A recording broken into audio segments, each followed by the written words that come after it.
church kay naging several times yun may mag-ato silang family man yapon kauban sa family mga gagmay pa ni sila mura gani kay la kung mutan no gagmay pa kay sila nya matumi dito mag fellowship na kauban sa pamilya ni Yoli.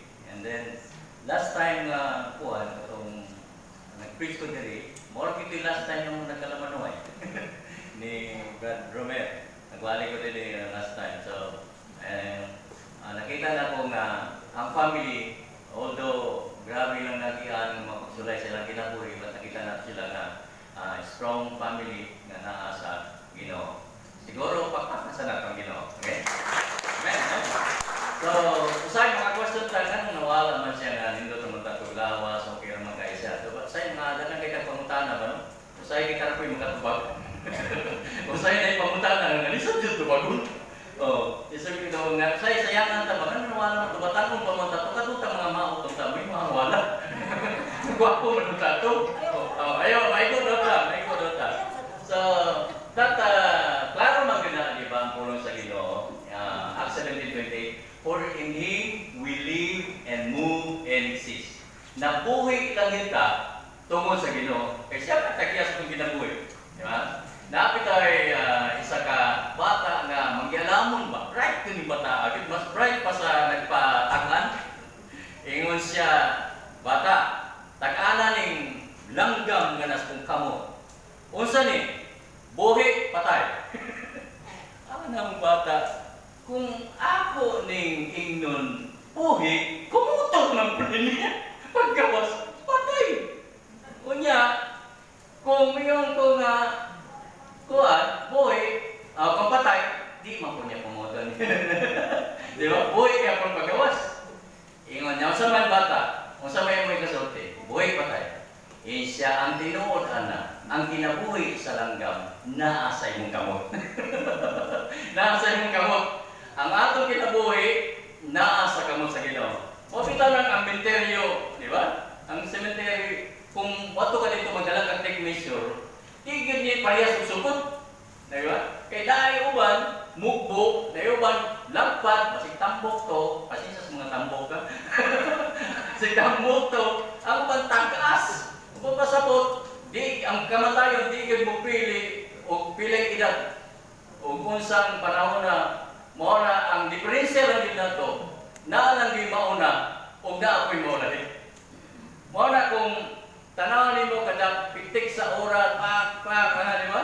Kada tik ana naagi mamatay. Praise the Lord kay wa kita usa sa pitik.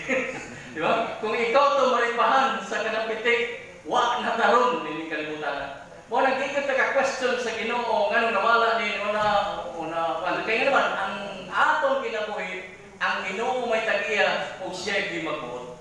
Wa kita mahimo. Pag moingon ang Ginoo karon ra ka kutob, iko ra gyud ka mga Lord, pwede extension ka man. Pwede po Lord, next month na. Pwede Lord, next year na lang. Iko ra gyud ka mga sa Ginoo. Ang Ginoo na ang atong kinabuhi, ang Ginoo ginakabot. O na nga, ang atong life sa kalibutan, if there's anything that is sure to happen to us, that is death. Ang kamatayon yun, siguro yun ang mabot sa itong kinabuhi. O na nga, duha ang atong pagpuyo sa kalibutan, either is arrival or departure. Murang nag-bachelor terminal. Kung ay mga bot, lipay ta. Kaya na batang ipanganak, magdedicate ta kay arrival. Kung naana po'y mawala, na, departure na po. Mga servicios mga pastor, arrival and departure. Di ba? O, naay mabot, naana po'y mawala. Maura ginang tinuod, ang kanindot lang sa mga anak sa Ginoo, kay kung naa ka sa Ginoo, maura ginang kumor na to. Matingalan ng mga unbeliever o mga taong nasa gawas nga wa kailang Ginoo, nga ngano man ni mga tawhana, di pagkauman sa kamatayon silang mga tagtumot, nagkatawa-katawa naman. Alam naman po magsige na ng kaghilak. Normal mo hilak ka, kaya natay mo si Jesus gani, hilak. Di ba? Mo na favorite ninyo nga verse, nga long verse, John 11:35, Jesus wept. Di ba? Tagkas kayo nga versikulo na, hindi ka memorize, anak, ampot sa lang. Di ba? So, pertintaan sa versikulo, hindi pa hindi mo ma-memorize. O na nga, ang tao, hilang normal din na. Kaya kapag pagkawala guys, kung papa, gamay pa nga akong mangut, youngest na mo, nagpunta na akong mangut. Nga naman na si Papa man nga nisulod man diya man siya natulog wa bisa kasabot nga ang iyang papa wa na diya ngano man daw diya man nisulod sa kabaong nga init man na diya. Di ba to? Usay di ta kasabot pero naay mga plano sa ginutanong nanong nahitabo sa ato. So ang tuna na to karon is about life after death, di ba? Ang naman kay kinabuhay natin sa kalibutan, okay? Is there life after death? Mao sa ka kung wala na. Di ba? Sa ka to pagkuyog diri na yung pasasamo 90, 70 or 80 kung makalabas ka sa kanang gilabang na o 70, 80 consolation prize na nang ginuwa. Una nga, di ta mag-uol nga naidaran na ka, uy, congratulations, taas ka edad, giblas ka sa Ginoo, taas ka edad. Ako man maulaw nga inyong tiguang, ako man salamat yung inyong tiguang. Ngayon, di taas na akong edad, blessed ka na no. Ako man, 15 days pa lang, wala na sa kalibutan. Apay mamog, 15 days lang, wala na sa kalibutan. Di ba, ako man, ako pa'y pagpanganak, wala na din kalibutan. Nya kita, gitagaan tag-privilege sa Ginoo nga taas-taas o kinabuhi. Now, karon, namoy nang tanap po sa buwan. Pastor, ini kamatay ba sa tao? Asa man sa wato? Magsuri-suri pa ba na siya? Mamasyal pa ba na siya kay lula niya, kay igsuon niya? O mamipik pa ba na siya? Hindi na ko. Diba? So, usang din may tabo pagkauman, ini kamatay sa tao. So, is there life after death? Now, Hebrews 9:27, everyone must die once and after that be judged by God. So, nagkamit ko og mga easy translation para dali kaya ito masabtan. So, tanan doon mamatay kausa. Di nyo ka pwede mamatay kaduha. Double letter labas. Kausa lang yun. Everyone must die once and after that judgment, hukom. Diba? So, o tanan, sabi may tapo, after nga mamatay ang tao, kaya huwag mong ito'y mahiman eh. Na mawabot mag-inis sa itong kinabuhi. Bisang kung sao ni kung likay-likay, kung maunag yun imong time. Mamutay mo na ko, kung mag-drive kong motor, mag-sakay ko sa kyanan ni Lord, anak kong kinabuhi, naragin sa mga Ginoo. Kung tugtan mo, nga mawala ko, anak ko ni kalibutana. Pero bisang kung sa may tabo na ako, matuwang man sa kyanan, sa kasa ko padulong, matumba man, kung buhay mo di mo buhay pa kung pila na kadisgrasya ko na yan. Katong sa unang hindi na ko malimtan din nga nangahulog bidas bangin. Kawawan mi na Joel, papyuna. Tuwang pa mi taga-punerarya. Ikaw kanitong ministry sa punerarya. No? Ang ilang versikulo for me to live is Christ, to die is gain. Kung na'y mamatay, ginansya yun. Ginansya yun. Kaya, magsuktan naman ng tabi nito boy kami. So, mabot to the time na kitantanan diya yun padulong. Now, nakikita ko intermediate state is a state of a dead person before final judgment. So, karon ni kamatay mo, asa makaya wato? So, mo nang pumunta, sa ito ba ito bago? Nagapumunta, asa nito no? Di mo ito? Now, dahil duha ka book is sa Bible. Is paradise, Greek paradisos, and the intermediate place or state of the righteous departed awaits resurrection and final judgment. So, katong mga righteous, di pa perfect ha, anang di pa matarong tungod sa ilang pagtuo di kay Kristo. The righteous will live by faith. So, ay mo pagtuo, matarong ka, kaning mga matarong padulong dito sa paradise. It's a place of comfort. Dili discomfort, comfort, ayahay nga lugar. And then, ang Hades, Greek, Hades, and then Hebrew Sheol, hell. Parehas na ang kulungan hell. The underground abode of the dead. Now, naisulti sa Bible, is 1 Thessalonians 5:23. Ang whole being sa tao, okay, bago ito i-create sa image sa Ginoo, di ba? Ang nagtuo tag-triune God. One God. No? Tulo sa person, one God. Now, instead, may the God who gives us peace make you holy in every way and keep your whole being, kung saan nakabutang sa whole being, spirit, soul, and body, free from every fault at the coming of our Lord Jesus Christ. Ang kung ganahan yung mga niya, may the God who gives us peace. Diba? In times nga inani, huwag yung muhatag na itong kalinaw. Nga ang Ginoo ra gyud panahon na atay kagulanan, panahon na atay problema, bisag naata sa mga kalisod, ang Ginoo ra gyud maghatag og comfort sa tuwa. O tay mga tawo nga gamiton usahay napay di makagamit og comfort, ma-discomfort pa ta sa tao. Pero ang Ginoo mismo, kung diya ka modanog sa kaya, you are really assured of comfort. Now, English siya, spirit, soul, and body. Maunsa ka kung naa kay kay spirit of soul, wa kay lawas, kasi may tabo. Kasi hindi ka makita ron, asan naman to? Mao nang uban nga mayon sila ato sa simbahan. Ingon siya nga ay mga pastor, Brad, simba ta Domingo. Sige lang pastor kay mato ra lagi ko. Kaya nga kung espiritu to ara man pastor. May naman daw si buhat, espiritu ra may pasimbahon. Nagingon ko to pastor pagkabulit. Pasensya mo may suna ka nang kapakante diya. Hinahinay lang mo dito kasi maipit tong nga espiritu nga nalimbang mga membro ba. Kaya ba nagpungko ng espiritu. Mo espiritu na lang may pasimbahon. Diba? So, na all being sa tao, spirit, soul, and body. Di pwede nang mawat ano sa pagmawat ang gani sa wa na gyud, di nagig ka ikaw. Okay? So ingon dia tulo ka kuan sa asa man padulong ang body and spirit. Okay? Ecclesiastes 12:7. Our bodies will return to the dust and of the earth, and the breath of life will go back to God who gave it to us. So ang atong espiritu pauli sa Ginoo, mo Jesus into the hands of God, I commit my spirit. Mupauli na sa Ginoo tong atong gininhawa, and then ang atong lawas bisag usaon nato ning hidid og chinsanso o kanang maksipil, mamaksi na lang doon. Maksik, panit-panit kang bayo. Hindot man po na magpa-atiman sa itong mga naon, di ba? Aron po nga, look younger po. Pero ang tinuod, pauli ka kaya punta sa watin. Sa watin na kaya pimukaon, abog na kita, pauli, kaya po kaysa abog tagikan, nakaran. Usaw man mo, pagpamatuon nga abog kita gikan, ligo ka, shampoo kag mayo, manglugod kag mayo, pagkaman mo, panglugod naman mo gigaw, paglugod na po, abog magyapon. Sa abog kita gikan. Abog kita gikan.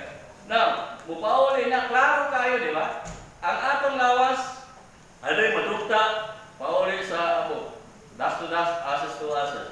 Ang atong espiritu nga gibulong sa Ginoo mo nang naginawa ta, di ba? Salamat ta sa Ginoo nga gipahulaman sa Ginoo na mupauli na po ngadto sa iya. Now, nganong wa man gi-appeal diri ang kanang soul? Yo, ano mo mag-appeal diri nga dapat to appeal tato. Our bodies will return to the dust and our soul will return asa mo paduli. Wa man isulti diri. Duha ra may gi-mention ang atong spirit o ang atong soul, ang atong spirit o ang atong body. Wa man di ang soul. Na duha man dai ka klase ni mga kalaga ni. Di ba? Na gitawag og believer and unbeliever. Kay mo man ini mamatay, lifetime man ni. Kung ma-imperno ka, lifetime po ka dito. Kasi magampo ka dito, pwede ba Lord mamatay? Nalang na rin sa imperno. Di ka mag-antos ka, lifetime. And then lifetime, kung ito speak ka sa heaven. No. In John 3:18, those who believe in the Son of God are not judged. Okay? But those who do not believe have already been judged because they have not believed in God's only Son. So doon na katao, managlakaw din sa kalibutan, either dito wala mo to, naaga ni sa sulod sa simbahan, mura nagtutuo lang. Pamuntan na, usahay pamuntan na, hindi mo yung mga kauban sa diba? Sigurado ka kamuha kay lagi pa, alanganin pagtupak.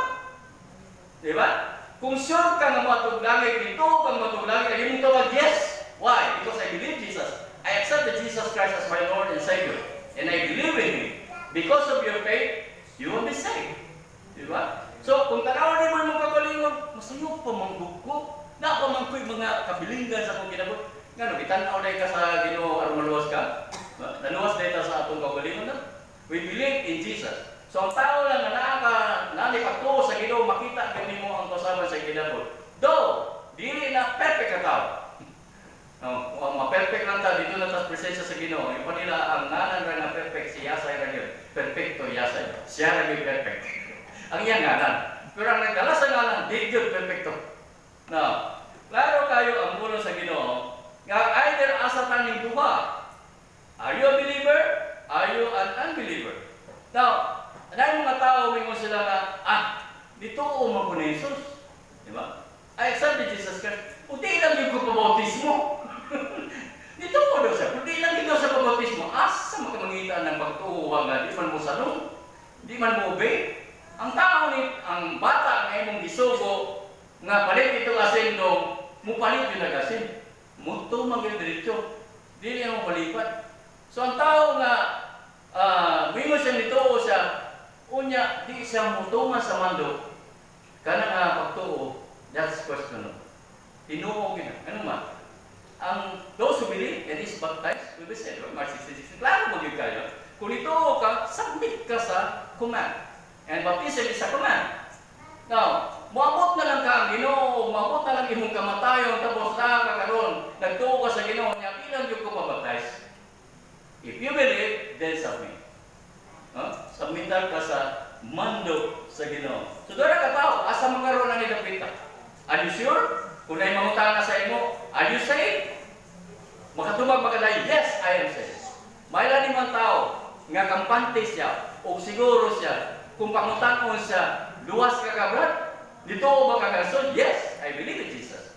Are you saved? Yes, because I accepted Jesus Christ as my Lord and Savior. Amen? Tungkutan na ng tapalik. Luwas ba ka? Tanawa na ito ba? Tanawa na ito ba? Basta mingon siya, wapay siguro ni. Wapay siguro ni. Sa lahutay. Wapay siguro ni sa lahutay. Di ba? You need to believe. Kinahanglan mo to. Kanak itong mga giayon ni Jesus. Di ba ang giayon ni Jesus? Siya, you have been healed because of your faith. Okay? Naayo ka tumo si puto. Pwede man to ingon ni Jesus nga, naayo ka, kagamanan ko. Di ba? Pero kung sa may responsibility sa taong giampuan o gusto kayuhan, ang pagtuo. So you need to exercise your faith in the Lord. Now, ang believer, Luke 23:43, Jesus said to him, I promise you that today you will be with me in paradise. So pagkamatay sa tao, ato ka diretso sa paraiso. Wa man ni Jesus ka kay pa. Musuroy pa ni si Juan. Musuroy pa ni si San Pablo dito sa mga anak. Hala, kagabi na ba? Dito biniyuyog ang kurtina. Usa na kang magpabili na diyan, hindi na tayo puyo ko na. Paano ko ta? Now, klaro kayo ang statement ni Jesus na I promise you that today you will be in paradise. Meaning, it's a place of comfort. Now, naging sa kuha, Pastor, nagisgot makaglagi. Ituto sa gusto ko, Pastor, asang lagi. Gusto ko niya eh. Ituto na sa asang lagi. Tulo ko, niya pingumo siya, kapangalod ba na? Asa magyan, asang lagi, naman presensya sa Ginoo. No. Yung filosopo ni, kailangan ni filosopo nga ito ba? Okay, Brad. Sige, paliwasan na akong pangutana, Brad. Tulo araw ko mong lawas, Brad. Eh, tulo na akong langit. Yung siya, kinig! Iko, Brad, tanawan yung bikon. Kuto-kuto na, Brad. Hindi na lang, siya kinig! Ulo na, Brad. Siya kinig! Nakinig niya, Brad. Iko, tinuod, Brad. Nadyo kay lawas, ma. Tinuod, Brad, nadyo kay lawas. Hindi na hindi mo matulo, Brad. Kaya katatulo yung pati mas lawas. Mo po na langit, Brad. Butog yung kong na yung langit. Ginuorag yung kabalo, Brad. O kaasa na. Dapita. You see? Totoo ta. That's like believing in God. Dito ta sa Ginoo. Pisagwa ta ka kita Ginoo. Na yung mga tao, igit sila mo to, Ginoo, kaya wala sila ka Ginoo. To see is to believe in sila. Ingko sa na, okay. Tugutan na to. Dito kang naihangin. Bisa dito. Ayan to, naihangin. Hindi magkita ka hangin, bisa asa. Ganun mo to, magkakaihangin. Di ba? Hindi man hindi mo makita. So karon, naba kay rason, ganun ka mo to, Ginoo. Muto mangitang hangin nga wala kita. So ang tao masapan na gihapon sa iyang kapilosopo. So ang tinuod, wala to makita ang Ginoo or mabati na to kanay Ginoo. Sama sa hangin nga mapapil nimo nga hangin bisag wa ka kagtang hangin. Now, ang believer ayahay, di ba? Now, ang Luke 16, ang unbeliever, Luke 16, the poor man died and was carried by the angels to sit beside Abraham at the feast in heaven. The rich man died and was buried. So, dato, pobre, parehas sa yun, mamatay. Ang kalahian ng sa dato, siyempre, kung napakay ka bayad sa host o unsa man, mag-prolong gamay. Ang pobre, maparas dito sa pagalian ba? Namulang siguro. Kung ragikan to sa sugalan, dunggaban ba? Ya pagkapos dito, na ako dito niya. Ingon ang doktor, nanay pang ng pamilya ni. Wala pa do. Kibiyaan. Hantong namatay na lang. Iwa may kwarta. Iwa may kwarta. Namatay na lang. So, ang pobre, kung medyo kayo may mapatay, ganito. Pero ang tinuod, parehas na kita na. Level lang. Nadugay lang itong isa. Nadugay lang. Naprulong-prulong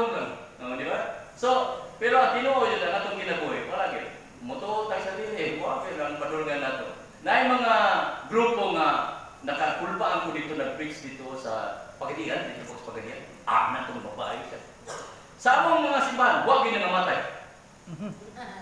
Kaya ang mga taong ito sa Ginoo, di kin mamatay. Agoy. Grabe nila. Unya, kung may gusto nung magwalo sa akong kanila, magwalo nga, di mo sila mamatay. Unya, di na mamatay, kung tiguan na kayo. Nangunot na, di ko mo to, pag kung di ni mamatay, hindi ni mangunot. Kunot pa mo sa kuwa.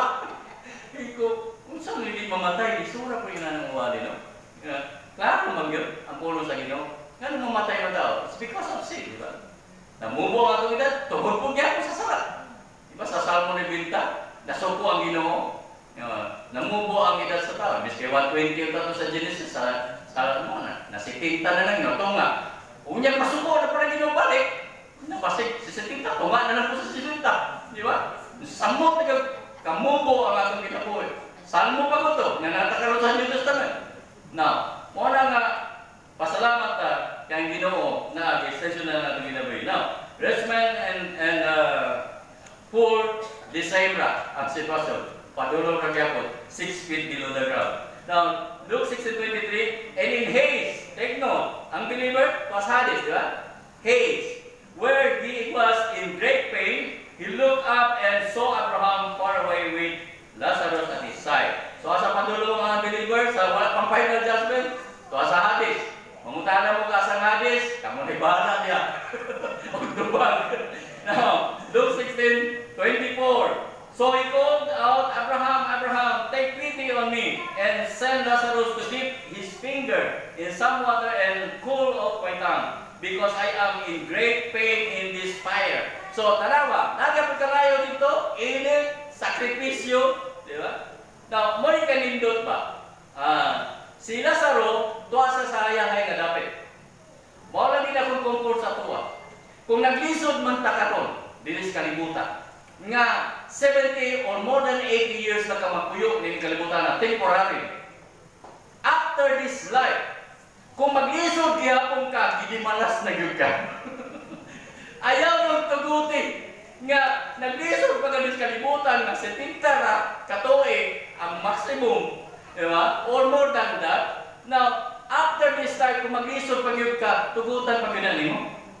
Ayaw na ginagtugti. Siguruhan na yung asa ka padulong, pagkahuman din ginabuhi. Kaya kung mag-isod pa kasi kanwa, lifetime lang yato, di lang yato temporary. Lifetime ka mag-alto.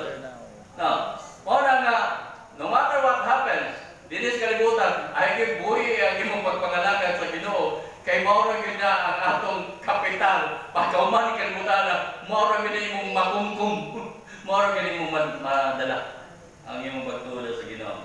Now, Luke 16:25. But Abraham said, remember, my son, that in your lifetime you were given all the good things, while Lazarus got all the bad things. But now he is enjoying himself here, while you are in pain. So, ang explanation ni Abraham, asa niya ay ang tsansa sa kaluwasan, tuwa nang mamatay na ka o niya pangabuhi pa ka. Asa man niya ang Ginoo nga maluwas ka. Kung namatay na ka, mahuyo ka yung Abraham, pwede ko matransfer? No? Pwede ba kumato sa langit? So, isa, hinumdumi nga dito pa sa kalibutan. Ang tsansa sa kaluwasan, niya pa diri nga buhay pata, karon ka mo decide, ayaw na ugma, now is the day of salvation, not tomorrow. Kay waka kay balog kung sa'y may tamo ugma, na uban, may na pagtulog-tulog, diretsyo naman ni ay, nga di na sila kamata. Kung makamata ka, inibuntag, thank you Lord, kaysa magpagutput. Kung magpagutput ka sa kitubangan, sa Ginoo, mas ilubong kang buhay. You see? May magpasalamat. Every morning, nakamata ka, it's another day, new day. Extend sa Ginoo sa atong kinabuhi. Now, remember, my son, is that in your lifetime, sa imong kinabuhi, you were given all the good things, maayon mong kaintan, while Lazarus got all the bad things. Maningon ako, kung nag-antos ka sa ikaduhang kinabuhi, at least, ayahay na ka. You see? Tingnan niyo ang katapan. Ayahay na nila sis.